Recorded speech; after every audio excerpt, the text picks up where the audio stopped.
Welcome, everybody, to another episode of Just Two Dads, along with my partner and co-host, Mr. Shawn Francis.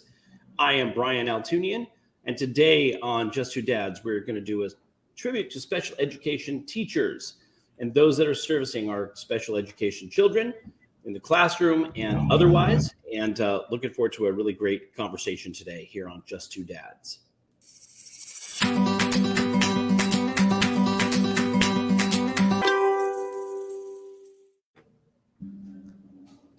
Welcome, everybody. If you are catching us live on Facebook, hello. Please put your comments and say hello and share with your friends, share with everybody.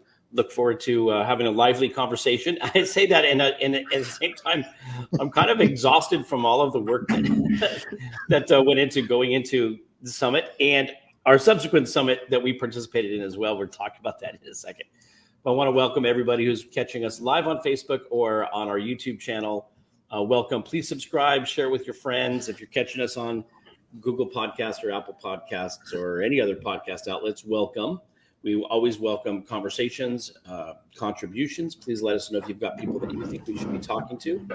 And if you're catching us on WSTX AM radio in the U.S. Virgin Islands, hello. I wish it was in like Hawaii. I could say aloha, but I don't know what was anything other than hello. That fits. That fits, right? So we do not have a guest today, so it's just Shawn and I going to be talking, which I think is good because for those of you who know us, you know that Shawn and I are never lacking for words in the conversation when it comes to a specific topic. So I'm feeling good, Shawn. How are you feeling today? I'm feeling good and open to see kind of where we go because we have sort of an open format today. And at the same time, I'm only bringing this up in case it becomes audible. You know, we're having our solar panels installed at home today. So though I'm in my studio / office, you might hear some drilling in the background. So if you do, it is for a good cause, being environmentally and financially conscious. That's awesome. That's awesome. Good for you guys. Yes. We have, strangely enough, we have an unauthorized drilling going off in my place as well. So it's not solar. I don't know what it is, actually. Nobody seems to know what it is. Although I do know that security is like running around going, we're hearing some drilling noise. So I'm sure it's not environmentally conscious, but it's going to be fun. So, oh boy, good way to start. Good way to start our conversation today. So just before we jump into it, and I think maybe it's all parcel of the same conversation. So we just finished our 2-day summit, our Some Day is Today summit last week, Friday and Saturday of last week. We had about 8 or 9 sessions on Friday and about 4 or 5 sessions on Saturday. And my feeling about it, and Shawn, share your feeling too. My feeling about it after Friday, I thought, oh my gosh, like we could stop right now and we will have done something worthwhile. All the presentations that were given from Susanna's and talking about coaching and her coursework to Sandy with her IEP coaching and Dr. Tuna with her nutrition, Mark Altieri and Kathy Gott talking about self-determination program. Oh my gosh, the list just went on. Missy and Chris talking about their network that they're launching here in October as well. We had Georgiana Junko Kelman, who is a special needs attorney. We had Juliana Featherman talking about her app that she developed, her app where she could allow special needs folks to connect on a one-on-one basis, which is an amazing concept. I don't think I missed anybody, but that was that was the first day, right? Yeah. I feel like you learned a whole bunch of stuff, even though we've already talked to all. Oh yeah, and then we had Alex. Alex was on the first day as well. Of course, we had Alex Gilbert. Alexander Gilbert, yeah. Alexander Gilbert, who is a capable consulting who helps young adults who have learning disabilities, ADHD, dyslexia, operate within within a work setting to make you successful and focus. And awesome, Matt Failer, great to see you. Thank you, buddy. Matt, it was an incredible. Probably some people that you know as well. So folks, Matt Failer has his own podcast as well. And for anybody that's checking us out for the first time, especially if you're not doing it in a visual format, whether it's live on Facebook or on the YouTube page, if you're listening to just the audio version on the podcast, we have a chat screen open for the live version. So when Brian says, "Hey, so and so," there isn't an imaginary person nearby. He's responding to the chat, just so you know. Although there it is, and we have Setakin Moot from the Hawaiian Islands joining us as well. Also, not an imaginary friend. We know people in Hawaii. Moot, great to see you. Great to see you, everybody. Thanks for saying hello and for checking in with us. The second day, by the way, of our summit, we'll finish the first day in a second, but the second day too, we talked a lot about business and financial concepts. We had a panel on how to turn your passion into a business. That was an hour-long panel. Then we had a conversation around estate planning with our estate planning attorney, Glenn Wagstaff. I stepped in for our student loan expert, Mr. David Kazarian, and did a little student loan presentation. And then Shawn and Adam Hancock and I talked about the financial services that we offer as a company. And again, the feedback that we've gotten from attendees and speakers has been completely amazing, overwhelming. I know, like I said, we hit on all the right topics because of the responses that we got. How do you feel about it, Shawn? I didn't give you a chance to even answer that. Yeah, what you said. No, just kidding. Just kidding. No, day one was, I felt the same way too, which was like, you know what? This is almost like enough. And there's several things. We put the event on, we put it together, but I felt like so much of an attendee on the first day and taking notes from the other presentations. And then as a special needs parent, I'm like, wait a minute, we need to apply that. And so I had this deep appreciation for being able to bring people together and pool resources for the community, which is what you and I have talked about from the very beginning. So that was the greatest level of gratitude on day one. Day two, to be really transparent, we realize that in the work that we do in terms of financial services, you're having conversations that people must have that most probably don't want to have. And what happens is when you do have conversations with people that want to have it, those are people that are more fulfilled and usually very thankful that it took place, because once you have things put in place to protect against the loss of your income and different things like that, you sleep a little better. But that doesn't mean that it's fun to talk about, because the truth of the matter is, and I think you would agree, we don't enjoy talking about that stuff. It's very boring. The idea of getting into financial services at one point, I'm a creative person, so the idea of me doing something like that, I was just like, I could really enjoy myself a lot more if I popped some popcorn and sat in front of a wall and watched paint dry. But if you think about what the products and the concepts do for somebody, that's a little different. So we face some of that in terms of, people aren't as gung ho about that, but the people that did get it, valued it. And what I think was great, which was your idea, is that we have some of that of the information and some of the presentation, at least in pieces, that are going to be available for people to hear and get. And so the other thing about the event as a whole is it was very gratifying, but it was frustrating because there's part of me that wants to change the world, like right this minute, and it's never fast enough.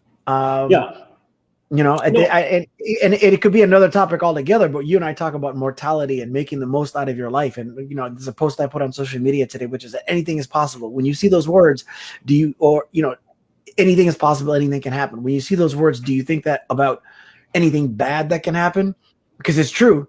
Any minute, any day, any moment can be our last. But at the same time, if you're not careful, you'll have 20 or 30 years go by. You'll be worrying about the last one. So the fact that anything can happen also means that anything great can take place. And so, as usual, I'm on a tangent, but I'm thinking of all those things. And because of that, there's part of me that was like, wants to see the result and the impact on people's lives, like instantly. But the one thing it did for me is reaffirmed my purpose in that, okay, what I'm doing here is, and when I say here, I'm talking about on the spinning ball known as the earth, is in some way, shape, or form adding value to other people. That's what really just, feeds the soul.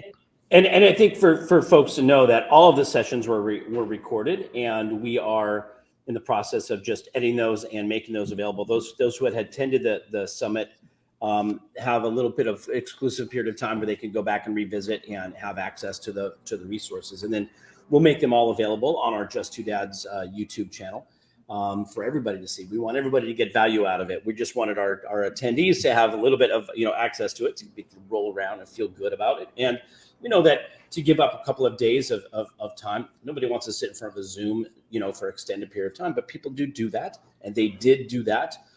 So we wanted to give them a little bit of a bonus for doing that, and that was giving them participation to access the recording. So we'll make the rest available, and we will be sharing them on podcasts and talk about them. And so the great thing about it is, even though when you look at it, you're like, oh man, I wish we had 15,000 people show up for the summit, and even though we didn't have that number, it doesn't matter, because the content was so good that it's going to be able to be shared over and over and over again, and we're going to impact thousands of families with again, great information and great service providers. And so from that perspective, I felt so validated in the work that we do. We started this conversation. Well, first of all, we started the podcast a little over a year ago. I think we're on episode 50. What are we? 57 or 58. Yeah. Mm-hmm. Yeah. And we just wanted to start talking about, supporting the special needs community and the ways that we could do that. And we've met such amazing folks. And the web, I always, if you're catching this visually, that I always kind of like, put my hands together, because it is like we're weaving this web of service providers that can help each other. And people like Matt Failer, who often contributes, here on our podcast, who makes introductions, and, we share resources, and we send, people him to talk to. He probably sends us more people than we send him. Sorry, Matt, we will get better at that. But just by, acknowledging, like, we're just meeting phenomenal people and continuing to expand the network. And I think at the end of the day, that's what it's all about. And so, Shawn, to that point, can I tell you about a dream that I had several years ago? Oh, please do. So I know this is of interest, but this is, for those of you who know me, or if you've seen a couple of podcasts, yeah, you're right. It's all about community, Matt. Thank you for sure. So several years ago, I had a dream, and I know this is kind of crazy, but and so I'm not going to get like religious on you here. But how long ago was this dream? It was several years ago. Okay. All right. What did I say? Go ahead. No. I thought you said that, but I thought it was before you said that. I thought it was more recent, but go ahead. No. Several years ago. Several years ago, I had a dream where I died of a heart attack. I died 7 years ago, several years ago. I don't remember how long it was. It was a long time. Oh, you told me this. Go ahead. It's been a while though. Yeah. Okay. So I'll share this for those that haven't heard this. Okay. So I dreamed of a heart attack, and I had been watching. Clearly, I've been watching a lot of Breaking Bad, because in my dream, I woke up from my heart attack in like the waiting room of Saul's, law firm, right? Which was like the 1970s strip mall, wood paneling on the walls. It was like really cheesy looking.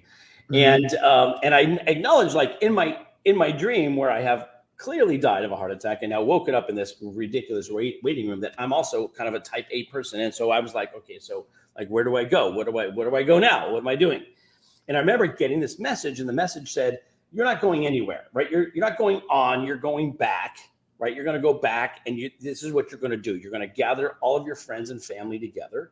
And I remember I had like envisioned, like, standing on this like pedestal and like gathering hey, everybody, come here, come gather around.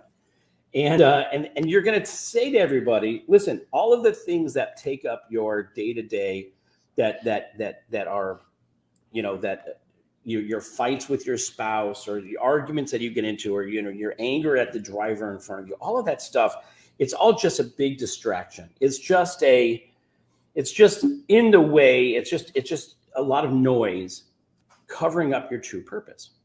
And I'm like, what? And like, everybody there has their true purpose, and everybody knows what their true purpose is. And it's just that if they don't know it, or they can't find it, they're confused. It's just because they're filling the space up with a bunch of distraction, and none of it means anything. Anything. And of course, again, type A personality, I'm like, all right, well, I don't know mine. So what's mine? What's my purpose? What am I doing? What's my purpose? And the message I got was, you connect people. You connect people. That's it. That was the message. You connect people. And I remember waking up, and at the time, I was running my own company at the time, and I was thinking, well, how am I going to make a living doing that? Like, that was the first thing I thought of when I literally woke up from this dream where I had died, that I had some sort of, I don't know, some people say it was like a divine message. I don't know if the message, maybe it was just my own unconscious mind talking, but it was like, hey, you connect people. And I thought, well, that doesn't, I don't even know what that means. I don't know what to do with that.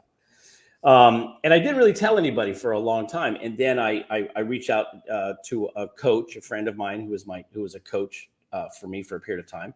And I told her about the dream, and she's like, what is wrong? What is wrong? Are you here? Yeah, no, I'm at home at, different setup. Anyways, she's like, I can't believe that you haven't like given that any focus. And I'm like, well, I don't know what to do with it. Like, I need to know what to do. I'm a do kind of guy. Like, what do I do with that? What do I do with you connect people? And she's like, almost hit me, sitting across the table from me. She was like, idiot, connect people. How hard is it to figure out? Right. And I thought, well, I already do that.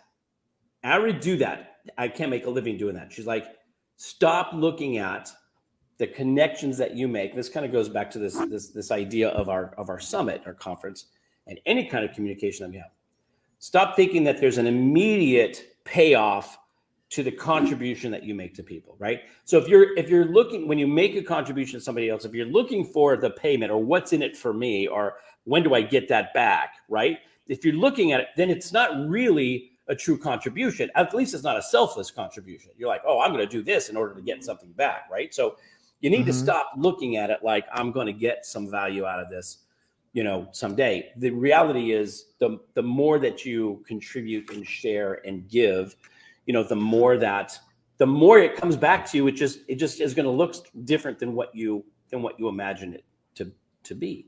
Right. And so that's kind of, that was really, I don't know why I felt compelled to tell that story. I was compelled to tell that story, Shawn, partially because, the stuff that we do here, we don't always see, immediate response. People aren't always thrilled about looking at their financial situation. People don't want to talk about certain things, but we do the work that we do as a massive, as a contribution to those around us, to our families, to our communities, to in this particular case, our special needs community.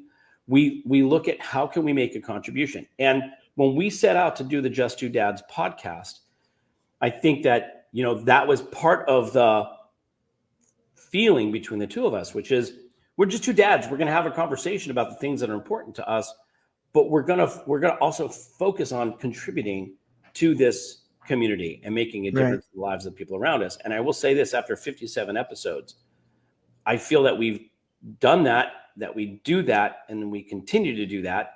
And I find it to be just so rewarding. I was so thrilled with the way the summit turned out. I didn't care if there was only one attendee, right? I didn't care if it was one attendee or 1,000. Like, to me, it mattered less than I know the contribution just of the people who participated in the summit got value out of sitting and hearing the other speakers. So yeah, all that to say is that I think if we look at the world of, the sphere of contribution, it's not a, you get one, I get one, you get two, I get two. Like, it's not that, right? Sometimes it looks like it's out of balance, but the reality is the balance is at, in the hands of somebody else. It builds. It does. But despite knowing that, I still found myself frustrated. I feel like, I don't know if I'm making that much of a difference. I hope I am. I think I am. We're trying to. And so the closest thing, my solution to that is, rather than quote unquote do something about it, is to then try and shine as big a spotlight as you can on somebody else. And I kept thinking of, and I do, particularly at the beginning of the day, and then in the afternoon, I think about our son Elijah and his teachers and the aides that he works with, because they'll tell me about things that they may have, dealt with on that given day. And they're having conversations at the door with parents as they're picking their children up because, well, he or she had a problem with this today. They did this, they did that. Or they did great. There's all these different instances that they're dealing with. That is a lot. And I just so appreciate all of them. And the only reason I'm not giving them by name, although I've got some of them here, is because I don't want to leave anybody out.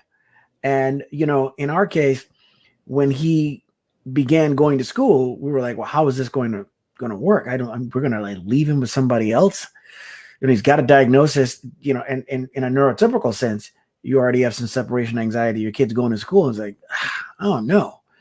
And so I'm going to give my shout outs. You know, the Burbank Unified School District is not a perfect district because it consists of people, but and there are people that are hear this and will say, well, I guess you're lucky because everybody has had challenges in with anybody that they encounter, you know, but our experience with that district has been just so tremendous. And to begin with, the way it started was, you know, his first day of school, the lady that ran the program at the school that he attended, his first school, which was the Horseman, I'll never forget, you know, I would walk him to the classroom and I'd sit in the classroom and gradually I'd step out. And the window of time which I stepped out was like shorter and shorter and shorter. Sure. And eventually got to the point where I'd take him to the gate, you know, and I would say, I'm not going to tell you he would cry, we would cry because, you know, we're both having separation anxiety and you know, this is also why I firmly believe that you get back what you put out. You know, I found out later that the opportunity that I had to walk him to the class is not one that's normal. That was granted to us because of, I guess, the impression that, you know, that was made upon, you know, the administrator or whatever the case was. But it's just really selfless work, and you learn. And one day in particular, I never forget, I dropped him off and I'm walking away, and I get to the car, and as I'm just walking away, I can turn the corner and I can just hear him crying, and I'm just like, I can't leave, skip this. So I go back, and the aide is standing against the fence, just waiting for him to get up, and he's on the ground crying. And I must have been like just the stereotypical angry black man or something, because I walked up to the gate and the lock was still on. And I was like, hey, like, why is he on the ground crying? Like, why are you doing nothing?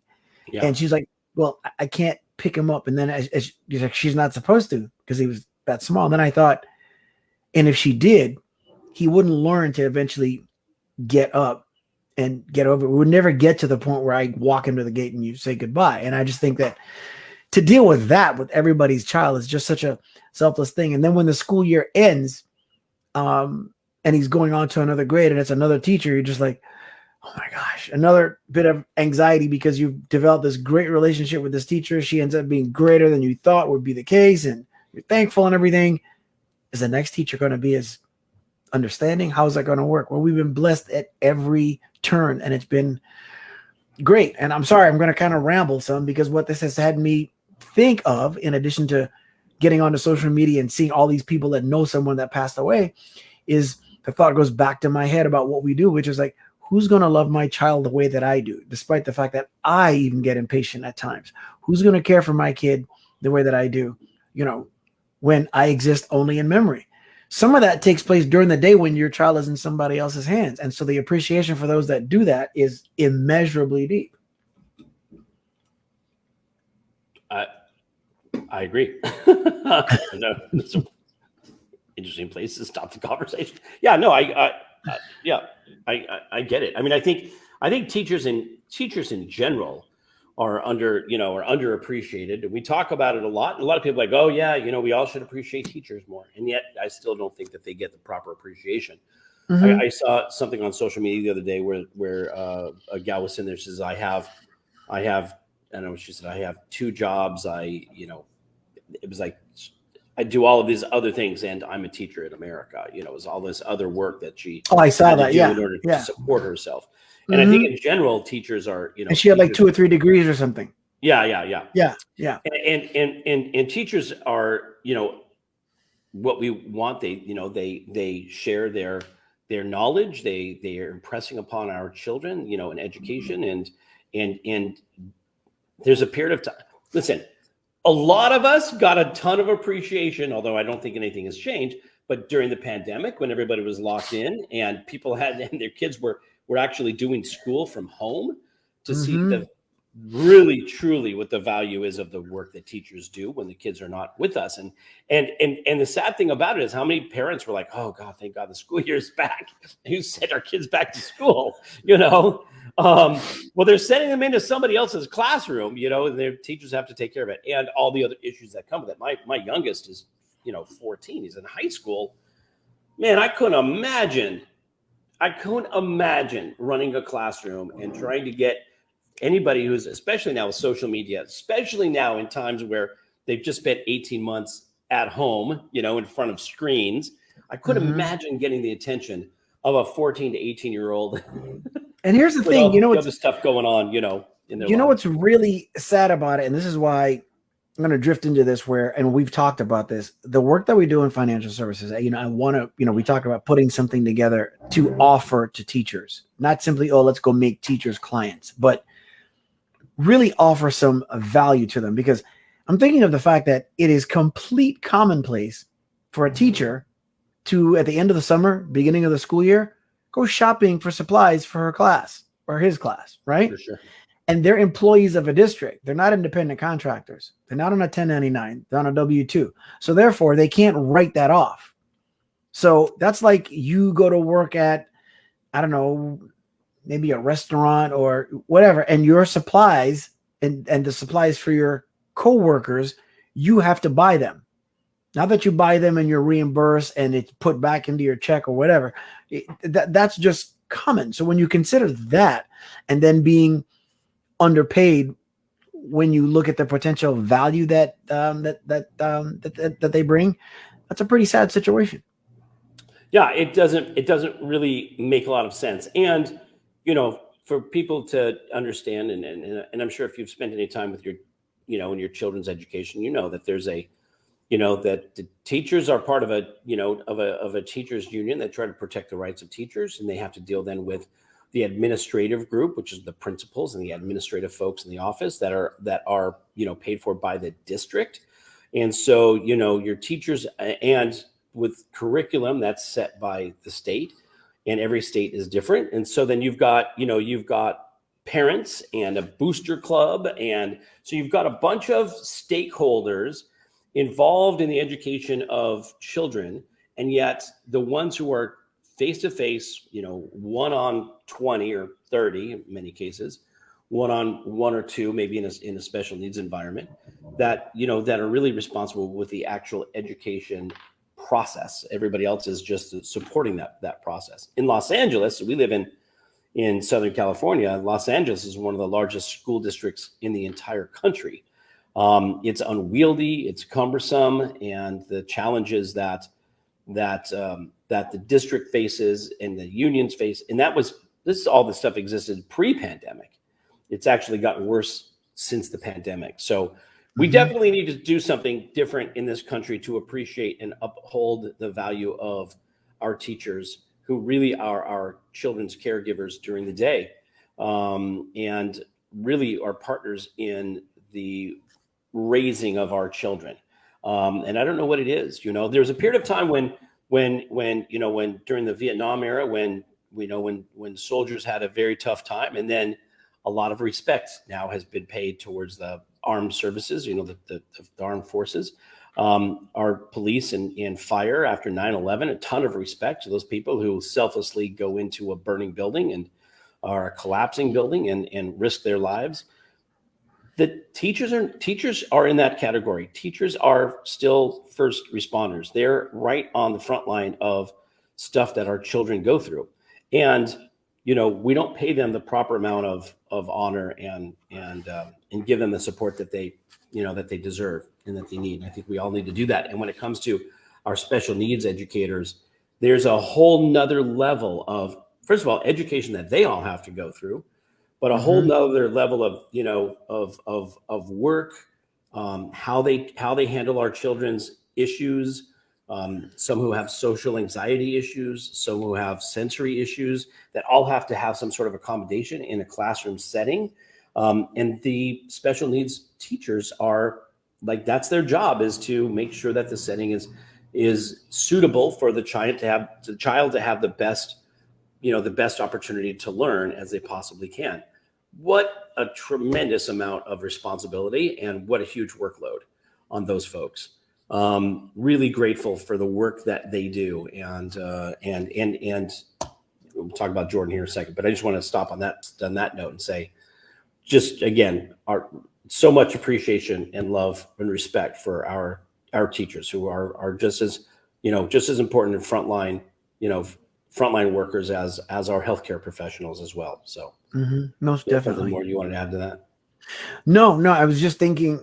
I'm curious as to how it differed from when I was a kid, at a time when I was completely oblivious to what it took for even a teacher to teach, much less a special education teacher. And I had zero amount of appreciation for, I didn't have an appreciation for what my parents did to, raise me, other than just being thankful, feeling special and blessed because of it. But, so because of that, I wonder how much things have changed from then to now. I'm sure as far as the appreciation goes, it probably hasn't very much. No, you're probably right. I know that. So my daughter Jordan, who we've talked about a lot on our podcast over the last year, and she's participated with us at times. When we changed the time of our live broadcast, it ate into her job as a special needs teacher's aide in the classroom in the school district where she lives up in upstate New York. So we're not going to see her as much, but Jordan was always interested, and I think if I go back and look at it, it's we had her in a bunch of different school settings to try to find which one was going to be the most effective to have her win. We had her in a charter school and in a mainstream school, and tried a private school and homeschooled her for a year, and a whole bunch of different. We had her in a specific special needs setting, where their special needs incorporates mental health issues as well. So there's children in those who have behavioral issues, as well as those who have physical and cognitive challenges. And so, interestingly, when she was young and going through all these different educational experiences, she also she wanted to become a teacher. That was her dream. And I think for teachers, that's probably the greatest validation or acknowledgement that you can get when you teach a student, and the student grows up and says, "I want to become a teacher." That means that you've connected in some way that that has somebody say, "I want to do that," right? How many of you say, "Oh, I want to go play basketball," or "I want to be an astronaut," or "I want to do that," right? That means because you've been inspired to do something significant and do something. So Jordan had always wanted to be a teacher, and she not just a teacher. She wanted to be a special needs teacher. She wanted to work in a special needs classroom, and she does that now. She is part of that teacher community that we are now talking about. And she tells me stories all the time. Oh, they've moved me into. I'm doing one-on-ones with some some of the children that have some issue with social anxiety issues, or now I'm working in the library and I'm helping guiding them through the library process. And so where she's going, she's getting a ton of experience in a lot of different places within her school, and now actually within the district. They just recently moved her to another school as well, where they needed help and support. And she's getting a tremendous experience, and also seeing the challenges that special needs teachers have to deal with when it comes to dealing with children who may have some, again, social anxiety or some other issues that prevent them from participating in a mainstream, education or school setting. Mm-hmm. So it's interesting and fascinating to watch her, as she grows and experiences all of this. It hasn't changed. She still wants to do it. And so it hasn't been negative. It's just been different. It's been different than I think than what she expected. So it's fascinating. And I think, again, to your point, there are so many great warriors out there. And our special needs teachers, our special needs teachers were really struggling to argue that their students needed to be on campus during the pandemic. And, for parents of special needs children who know that, well, even those that may have some social anxiety, sitting home in front of a Zoom and trying to, keep attention and keep focused and stay in a Zoom setting where you're not in the classroom. What a tremendous challenge for students, parents, but especially the teachers. I know that teachers were really struggling to try to figure out how to serve and service those students properly. And I couldn't imagine that kind of a challenge, you know, in that kind of environment. Again, it's like everything else. You don't really appreciate it until you're in that situation. Because again, like when the pandemic first hit and everybody, was at home, I was kind of like, the Virgin Islands, when hurricane season would hit, it wasn't a time to kind of really panic. What would happen is, panic would occur elsewhere. On other islands, you see people in Puerto Rico like going down the street in a boat and stuff like that, and the rain would come and it was fairly calm and there wasn't that much damage to the territory. So you were kind of like, woohoo, vacation, days off. And when the pandemic hit, that's kind of how I felt. I was like, wait a minute, we got electricity. We can still go to the grocery store. It's a little scary getting in the lines, but we got food at home. Work-wise, we were, blessed, and income and all that kind of stuff wasn't affected. And I can stay home, and you don't even have to take a bath. You can just sit up. I mean, and you don't have to go anywhere to work. That was great. Didn't have to drive anybody to school. That was my first thought, which is kind of narrow and dumb, I suppose. But then after a while, you're like, wait a minute, as I'm putting these lessons together and everything, this is kind of serious. And then you start to think about how the kids feel about it. So like everything else that you're saying, we try to be so, aware of other people's shoes. And even when that's the case, you still just don't have that type of appreciation for it until you're in those shoes. Yeah. I wanted to put up on the screen a comment from one of our viewers, which is awesome. Thank you, Pam, for sharing. My now college student son owes so very much to his 12 years of special ed. An entire team helped raise my son. I am so grateful. We all feel that way, don't we? Like especially when there's a breakthrough, when there's a breakthrough in the experience, a learning experience, or some shift that occurs, we're like, because we're all trying to, sort of crack the code and figure out what's going to light my child up in the way that, will have them succeed. Otherwise, we know that what it's like, if they're frustrated, as any child who has frustrations, they act out and they, so if they can't verbalize or communicate, it becomes sometimes it's a physical tantrum. But the reality is when there's a breakthrough, we're like, it's a celebration for everybody. I have sat through IEP meetings where the success of the last year was celebrated. And it was something like we set this goal and she accomplished this goal, and it's emotional and tearful, and everybody together is like we did this, like she did this, but somebody cracked the code, and we all as a team helped to support this effort. So Pam, congratulations to you and your son, and much more success to come his way. It's our hope for you, and so glad that you felt that he got the support from his special ed team. We all would love to have that experience, and so yes.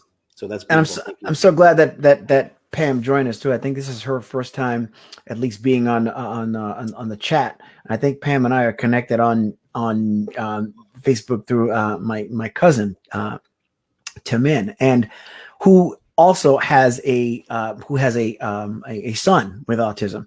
But I happened to look up to see, I didn't know how, who was on. I looked and the feed popped up, and there was a post that had come through regarding some of her artwork, I believe. And then the comment comes through here, and looking at your comment, Pam, I want to tell you how much I appreciate that, because it gives me hope. My wife was talking to somebody the other day about the hope that she has in terms of, in seeing young adults with autism that are in relationships and things like that, because I try to change the words, and I don't say my son doesn't do so-and-so, or he doesn't do this.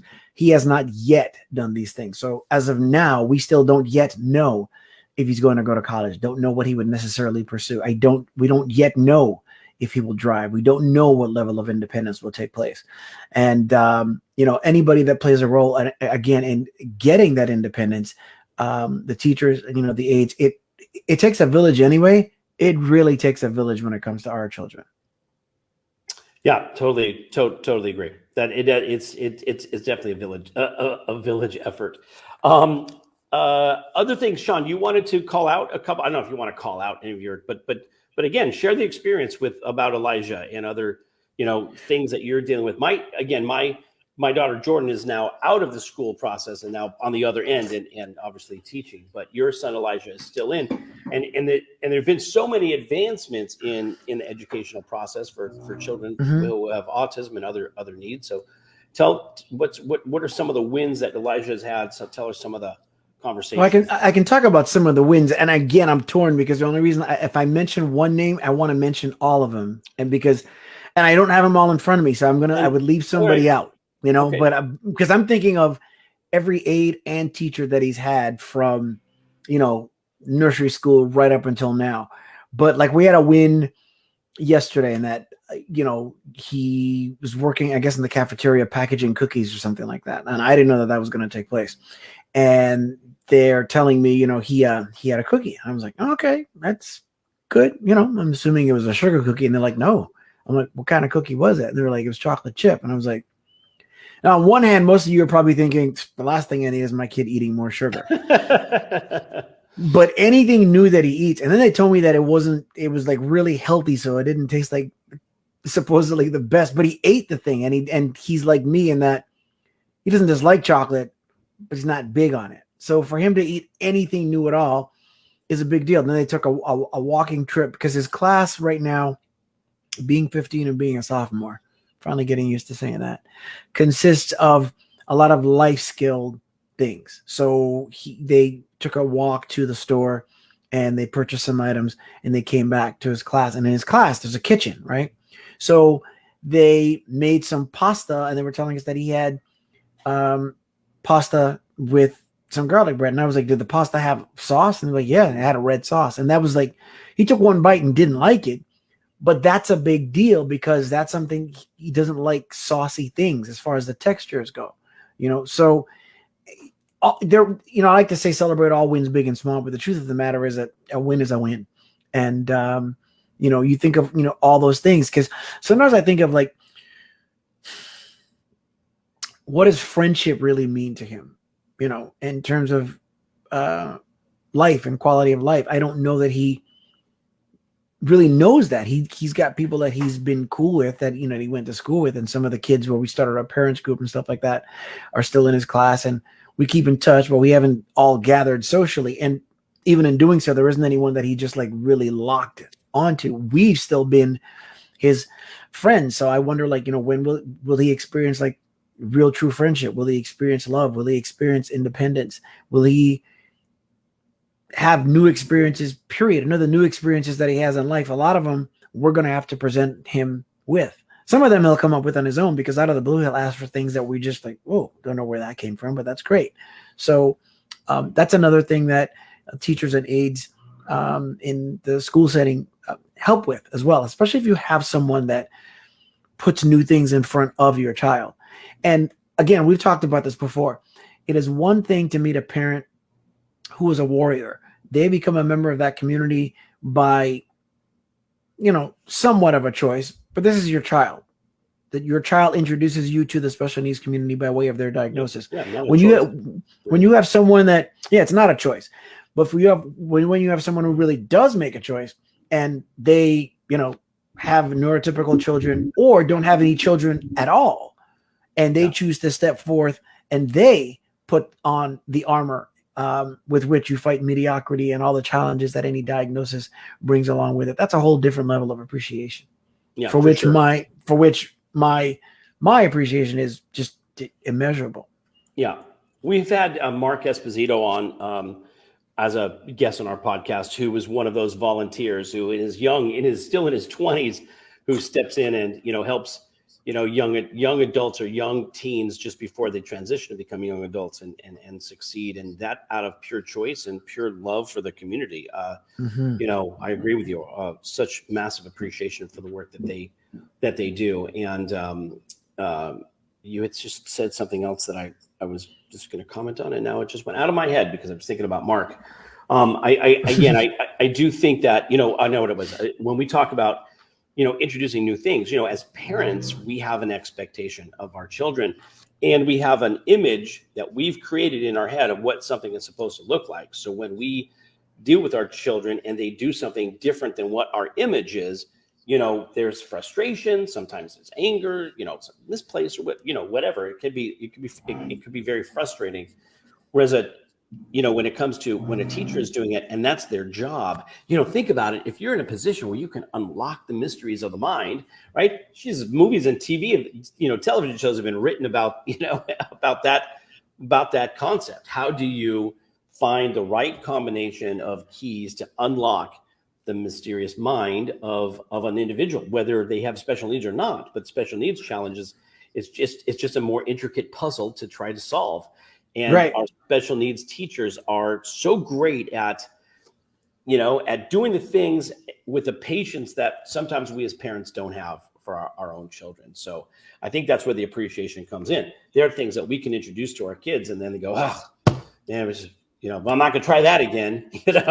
I'll try these 3 things. Oh, that didn't work. I'm not doing that again. Whereas teachers are like, hey, let's try this. And then the next day they're like, slip it in. Hey, let's try this again. See what happens. Because they know how that is supposed to look, right? They know how it's supposed to work. Even if we as parents think we know our children, sometimes our educators know how to hit, push the right buttons, right? There's what somebody said, once that, there's an old story about this manufacturing company where their assembly line breaks down. They can't solve the problems, costing them tons and tons of money. And the owner of the company is desperate and he calls in a consultant and the consultant walks the line, and goes along the line and then stops and pushes one button and the whole thing goes and it starts up again and the whole thing rolls. And, and so the owner says, oh my God, I'm so thankful, send me your invoice.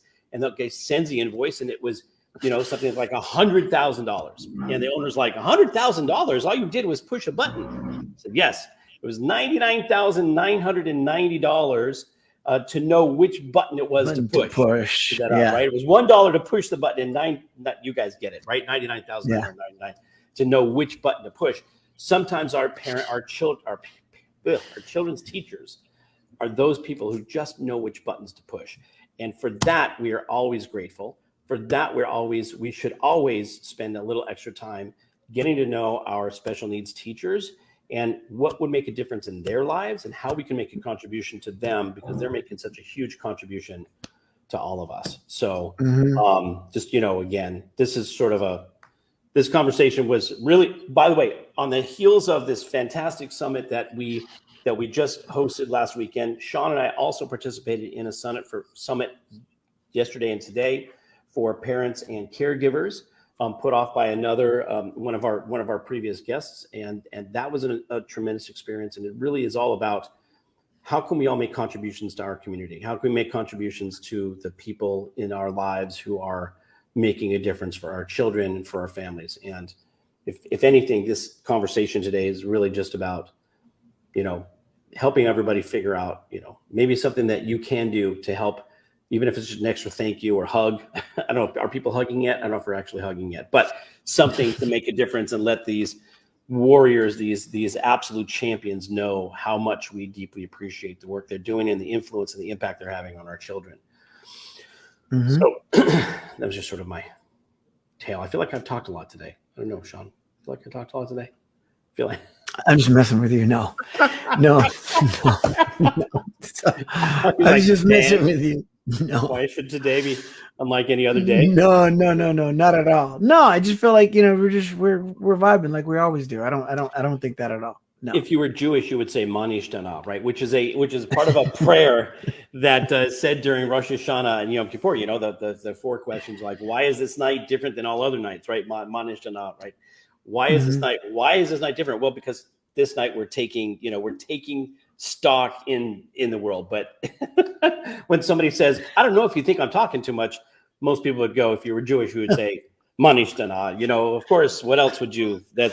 Why is this different than any other day? No. I didn't feel like we were talking a lot at all. I just, my wheels are turning too, trying to think of like, how do you effectively express or give appreciation for for a community or a subsect of a community, meaning, special needs teachers and everything, and so those are things that I continue to explore because, again, this has just come to a head recently in terms of that kind of appreciation. And I don't know if it's timing or what, but it has me really stopping and contemplating in a little more of a meditative state what Elijah is trying to say, at times. My wife does that with a lot less work and effort. Oh, he's saying so and so, and for the first portions of his life up to this point, that was me. I could kind of like, what is he trying to say? What is he trying to say? And somewhere along the way, it kind of became, oh, dude, what are you trying to say? And when it's said that way, I'm not really trying to figure out what he's trying to say. That's another like, would you just tell me so that I can know, so I don't have to work? So it's about me. It's not about him. Right. That's make it easy for me. Please make it easy for me to understand you. Right. And that's how much consciousness is missing from the conversation, because you don't even have the consciousness to say, tell me what it is you're trying to say so it could be easier for me. You're not even doing that. It's like artificial, because you're like, what are you trying to say? You're making it seem as though it's something outside of you. But again, that's a whole nother conversation, just in terms of raising our consciousness and becoming better people, which makes us better parent and better citizens. But I find myself really trying to figure out, what is he saying? What's the real matter or issue? And this goes back to some of what we talked about before in terms of talking about mortality. What makes me the better person? I started thinking, I saw an interview last night, and it made me stop to think about, ever stop to think about how you make people feel? Like, really stop to think about that? And as we're sitting here thinking about, how do these teachers make me feel? Just like such deep appreciation. I probably shouldn't say this. There's another reason why it's a good thing that I haven't given out any names. For virtually all of Elijah's teachers, without saying, hey, can you give it to me? I've had cell phone numbers for them. Every last one we've had. So we're able to reach out, and maybe that's a modern thing or something. I don't know. Maybe I'm giving myself too much props for being some special person that gets back what he puts out and they're just charming, whatever. But, or maybe it's just a matter of being a teacher in this day and age, that's something that teachers commonly do. I don't know. But the bottom line is, it's a selfless thing to do, because you then have to make sure you're not like texting them on the weekend or the evening or whatever have you. But my point is stopping to think about how you make others feel, because I'm thinking about, gosh, how they make us feel in terms of their efforts, just the extra mile. I don't think we've ever had a teacher of his where we feel like they're kind of like, look, office hours are over. This is my time. I've never, ever, ever, ever had that. And so the converse, it's made me stop and think, well, how do I make people feel? And I think that, again, this is a tangent, hopefully a worthy one, but if we all get really conscious about how we would make other people feel, what the heck might this planet look like? Well, I mean, I think it requires somebody who actually cares about how other people feel. I mean, I hate to say it that way, but no, it's true. People who go through life don't really care about the impact they have on other folks, right? Mm-hmm. We have names, we have labels for those folks. But I mean that because right? I think about having an impact. That's what the show is about. That's what our work is about in financial services. Even, financial services just happens to be the vehicle by which we use to impact people's lives. So you and I talk about that all the time. We're like, we've, committed charitable acts. So it's one thing to be very conscious of, bringing value to other people, but it's a different thing to stop and think about how you make other people feel. And when I think about other people, you could also get caught up in making life good for people around you and neglect the people in your home. I just started thinking of everybody, like in my path, and it's funny because I consider myself a conscious person. And I always like to say, we're never going to be as young as we were when this conversation began, which is true. And I like to make sure that as I leave you, even if I just walk past you, that you're in some way, shape, or form in a better place than you were before you encountered me. I say that, and as much as I say that, it still takes a level of consciousness that is always, quote unquote, on, in order to be aware of how you make other people feel as you go about your way. When you walk down a path, literal or figurative, what is left in your wake? Is there just chaos and, for lack of a better term, nobody gets a visual, but just crap, or, are you having people feel better, about themselves. And so between that interview that I saw last night and thinking about special education teachers, and then thinking about like my wife as well, I was like, gosh, I know how these people make me feel and how they add value to my life. How do I make other people feel? And I want to try to make sure I live each day being conscious of how I make other people feel and making them feel better about themselves and about the world around them in some way, shape, or form. I think it's a great way for us to end our episode today, which is how we always end our episodes. We talk about the, gratefulness, the, gratitude that we share, an idea that today, more than ever, if we can look at the world through the eyes of empathy and love, know that, rather than look at through judgment and anger or divisiveness, right? That's a way to go through life and make a difference. I truly believe, if you live a life filled with empathy and love, that people are going to experience that and they're going to share that. So as we sign off on our episode today, we want to thank everybody for commenting and for participating and for just being here and hopefully sharing the conversation. Please subscribe to our YouTube channel and let other people know that we're here. We are Just Two Dads. We're trying to make a difference in the lives of the people around us. We don't do this just the two of us. We have Shawn Hall, our producing partner in Hawaii as well, who spends a lot of time in the back, sort of in the background, making sure that our lives are easier and that we do good things. We're surrounded and supported by tremendous people. We've got now a network of supporters to the work that we do here and our financial services work in the special needs community as well, that we're grateful for on a regular basis. And so as we sign off, I'm going to say again, look at the world through the glasses of empathy and love, and it will come back to you tenfold. So that's my sign off for today. And Shawn, you want to close us out? Oh, yes. I want to, as always, thank the women in my life without whom I could never attempt to be who I hoped to try to be. And that is my mom, Jan, and my amazing wife, Laura. And again, remember, there is no such thing as special needs. Everyone has the same needs. Everyone needs to be loved, needs to know that they're seen, needs to know that they're heard, needs to know that they matter. Everybody needs that. If you have a diagnosis by way of a developmental delay or a catastrophic injury, you simply need some accommodations, but you need the same old things that I just mentioned. And let's try and be a little more childlike and less childish, because a child believes that anything is possible, and a child is curious about those around them. And if we can do that and see the world through the eyes of a child, we'd be in a whole much more of a better place. We have a great episode for you next week. Please join us. We have a phenomenal doctor who's going to be talking us through her journey. Yeah, definitely her journey, and it's going to be hugely impactful. So we'll look forward to that next week. Thank you all for joining us, and we will see you again next time on Just Two Dads. Have a great day, everybody. Bye-bye.